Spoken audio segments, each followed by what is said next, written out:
Welcome to another deep dive. Today we're tackling a topic that's maybe a bit of a sleeping giant in the crypto world, ISO 2022. Now you, our listener, you're deep in this space, development, trading, investing, regulations, even the politics, right? So we're skipping the basics. We're going straight to the deep end.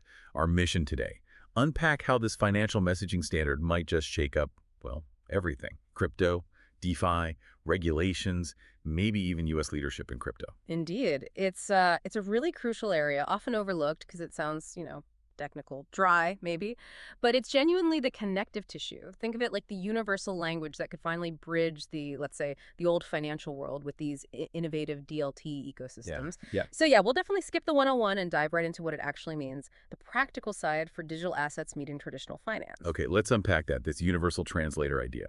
The core concept, from what ISA says, is this common data model for financial messages. Hmm. But why is that so vital, especially for the crypto world, which is just so sprawling?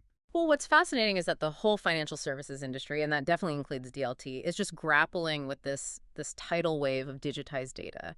Historically, different systems just spoke different languages, different syntaxes, different Right, semantics. silos everywhere? Exactly. So ISO 2022, it's designed to break down those barriers. It offers this common language across all the channels. We're talking traditional Swift messages, APIs, DLTs, you name it. hmm It really is seen as the essential bridge, the thing that allows smooth integration between traditional assets and, digital or crypto assets. So what does that mean for the operational side? I mean, how does just standardizing the data actually improve things on the ground?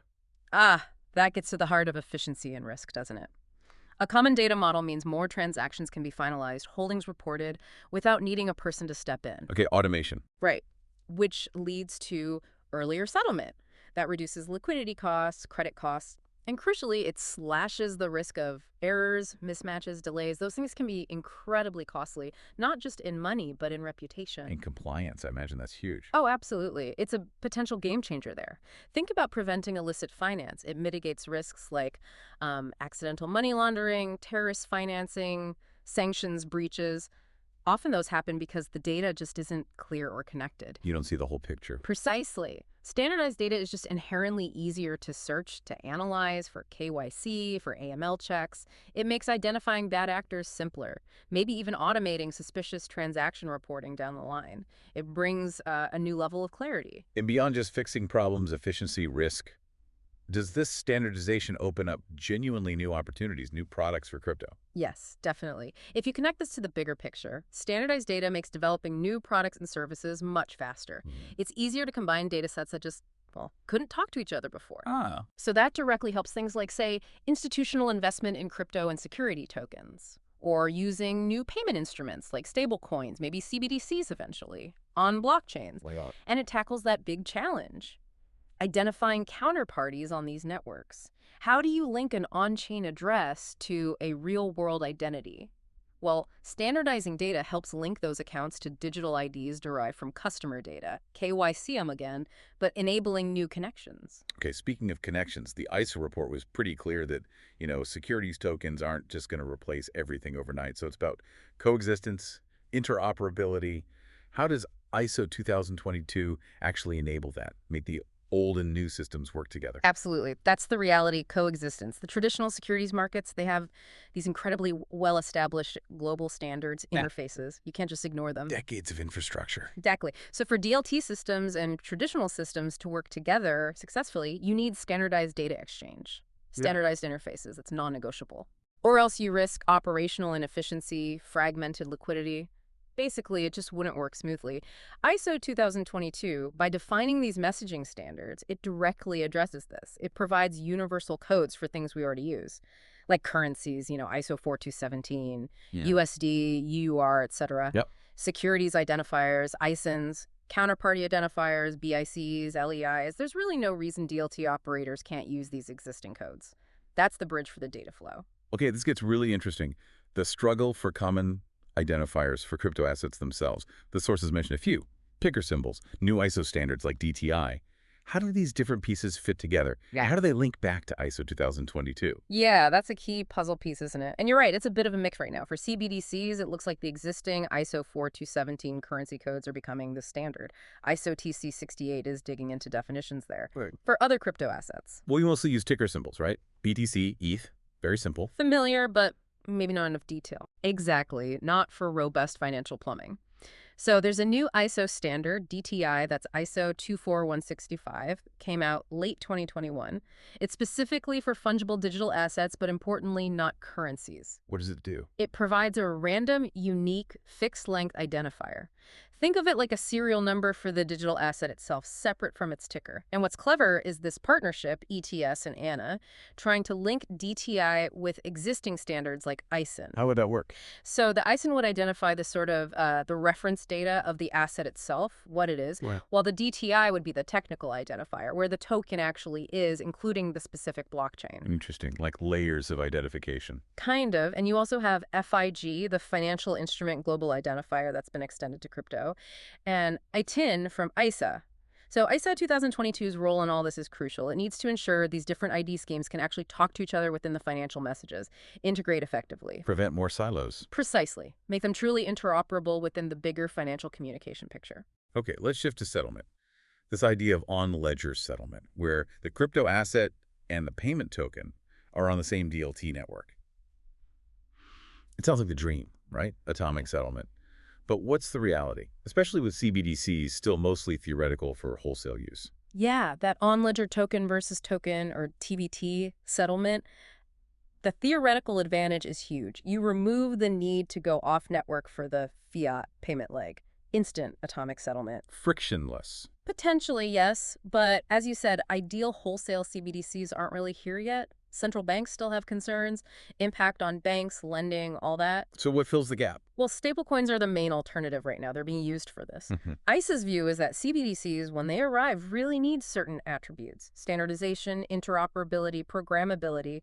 Otherwise, you just get more fragmentation. And the stablecoins themselves? For them to be really useful, especially at scale, they need proper regulation. And Consumer protection, financial stability guarantees, clear rules on reserves. Which is still evolving. Definitely still maturing globally, yeah. There's progress, but it's not fully locked down everywhere. Okay, moving from settlement to safekeeping, protecting private keys. That's like the fundamental challenge with bearer assets like crypto, isn't it? Yeah. What did the ISA paper say about how this is evolving, especially for institutions who can't afford to lose keys? Yeah, that really hits on the trust issue. For public blockchains, you lose the key, you lose the asset, period. Scary stuff for big money. Absolutely. Institutional investors are understandably nervous about permissionless DLTs for exactly that reason. You hear about hacks like the Binance one mentioned. Right. But solutions are emerging, especially with permission DLTs. They reduce risk through governance rules, things like maker-checker processes for transactions, and critically, the ability to actually replace lost keys. That's a huge comfort factor for institutions. Recoverability. Exactly. Plus, things like custody of cryptographic seeds, like a master backup for your keys, add another security layer. So custodians are stepping up, providing these institutional growth solutions. But the sources describe the insurance market for crypto as nascent. Tiny even. How big a problem is that? Does it hold back adoption? It's definitely a factor, yes. Nascent is the right word. We're talking maybe US $6 to $8 billion in total coverage for a market cap that's flirted with US $2 trillion. Wow, that's a huge gap. It's paltry, yeah. And it highlights a big gap in risk transfer for the industry. There are reasons, of course. Price volatility makes it hard to price insurance, complexity of the tech, regulatory uncertainty doesn't help, and there's just a small pool of actuaries who really get both insurance and crypto cybersecurity. Right. Now, regulated custodians, they're seen as lower risk. They can probably get better coverage, maybe cheaper premiums. But most crypto firms, still likely underinsured. Is it getting better? ISA thinks so. They expect improvement as the industry matures. They point to things like Binance's SAFU fund, that's their user protection fund, and new insurance providers specializing in crypto like Evertuz are popping up. And regulators might step in? Seems likely. The EU's MiCA discussions in the U.S. Congress, they're looking at potentially mandating insurance policies for certain crypto activities. That would definitely push the market. Okay, and the other big risk? Cybercrime. Yeah. Especially with DeFi growing so fast, it feels like a constant battle. How are standards and tech actually fighting back against hacks and ransomware in the crypto space. It definitely feels like an arms race sometimes, but the defenders are getting smarter too. Yes, cybercrime has grown with adoption. Chainalysis estimated, US $14 billion in crypto crime in 2021. A lot of that tied to DeFi exploits. Yeah, those DeFi numbers were eye-watering. They were. But there's a strong countertrend. First, blockchains are transparent, right? That helps tracking. Second, you have these really sophisticated blockchain intelligence firms now, Chainalysis, CipherTrace, Elliptic. Digital forensics on the blockchain. Exactly. They're getting very good at tracing illicit funds. Plus, governments are prioritizing cybersecurity, including crypto. And then there's the FATF travel rule. That guidance for crypto service providers is making anonymous transfers much harder. So, optimism that crime can be reduced. There is. Gartner even predicted a significant drop, maybe 30% by 2024, because of these combined efforts. So, no, we're definitely not just resigned to it. The tools are improving. That's good to hear. Okay, let's pivot to the regulatory gauntlet. It's constantly changing, constantly shaping the industry. The sources talk a lot about this substance over form approach. What does that actually mean for crypto regulation globally? Right, substance over form. Looking at the big picture, it basically means regulators are saying, we don't care how it's built, on a blockchain or whatever, we care what it does. Okay. So if a crypto asset acts like a security, has the economic substance of a security. It gets regulated like a security. Exactly. Regardless of the tech label, the goal is investor protection, market stability, but without completely stifling innovation. It leads to that mantra, same activities, same risks, same rules. Trying to create a level playing field even with new tech. Okay, makes sense. Now, the EU's MiCAR markets in crypto assets regulation, huge piece of legislation, seen as a global benchmark, maybe. What are its main impacts, especially for stablecoins and the service providers, the CASPs? MiCAR is definitely groundbreaking. Entered into force mid-2023, fully operational by end of 2024, it's comprehensive.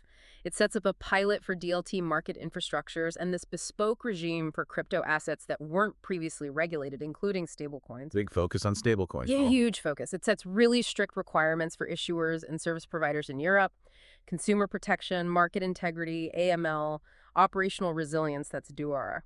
For stablecoins specifically, it brings in tailored rules, ensuring they're reliable, properly backed by reserves, different rules for asset reference tokens, ARTs, and e-money tokens, EMTs. And the service providers, exchanges, custodians. The CASPs, yeah.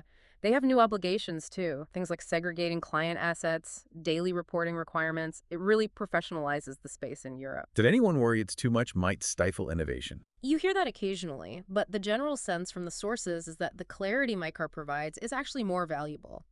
Uncertainty is often a bigger killer for innovation than strict but clear rules. Now, builders know the sandbox they're playing in. Right, clarity is key. Let's hop across the pond to the U.S. So much anticipation, maybe frustration about regulatory clarity there. What did that PwC report suggest about U.S. leadership in crypto? Are things expected to change? Maybe by 2025? Yeah, the U.S. situation has been complex, but what's interesting is that PwC report projected a potential shift. They suggested new SEC leadership might bring a, let's say, more crypto-friendly approach. Leading to what? Potentially, approval of things like staked ETFs in 2025 or beyond. That would be a major development, really cementing the U.S. position in regulated digital assets. The report anticipates more industry alignment generally. Regulators, institutions, blockchain projects actually working together, replacing the sort of fragmented, sometimes adversarial situation with more structured innovation. What about a U.S. CBDC? The Fed's still exploring it, definitely. But there's that executive order requiring congressional approval before issuance. Yeah. So it's not imminent.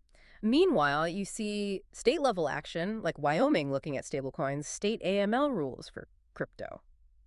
Bit more bottom-up there. Okay, and zooming out again. Other major places. Germany, Switzerland, UK, Hong Kong.